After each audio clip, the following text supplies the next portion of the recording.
Hi friends, I am Redwan from Making Tips. যেসব picture স্ক্রিনে দেখলেন সেসব পিকচারের এডিটিং কিভাবে করবেন খুবই সোজা। আমি আজকে সেসব বিষয় শেখাবো আপনাদেরকে। চলুন এখন আমরা মোবাইল স্ক্রিনে যাব।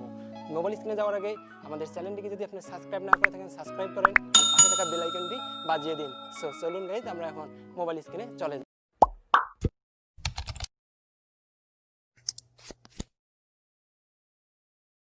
এখন আমরা মোবাইল স্ক্রিনে আসলাম। আসার পর এখন আমরা পিকচার অ্যাপসের ভিতরে ঢুকবো। তারপর এখানে এরকম একটা ইন্টারফেস আসবে, তারপর প্লাস চিহ্নে ক্লিক করব। তারপর আমাদের টি শার্টের পিকটি সিলেক্ট করব। তারপর এখান থেকে অ্যাড ফটোতে ক্লিক করব। তারপর আমাদের ফেসবুক আইডির স্ক্রিনশটটি নেব। তারপর এখানে কিছু গ্রুপিং করে নেব যদি ওকে। এখন আমরা এটা এখন ইচ্ছা মতো বসিয়ে নেব। তারপর এখানে এই দিকে যাব, তারপর যাবো কিছু ব্লেন্ডে যে মাল্টিপাতে ক্লিক করে দেবো।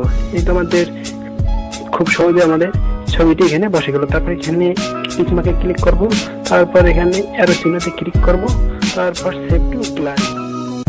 ভিডিওটি যদি আপনাদের পক্ষে হেল্পফুল হয়ে থাকে তাহলে আমাদের ভিডিওটিকে একটি লাইক করে দেন। পরবর্তীতে আপনারা কোন ধরনের ভিডিও দিতে চান সেটি আমাদের কমেন্ট বক্সে কমেন্ট করে দেবেন।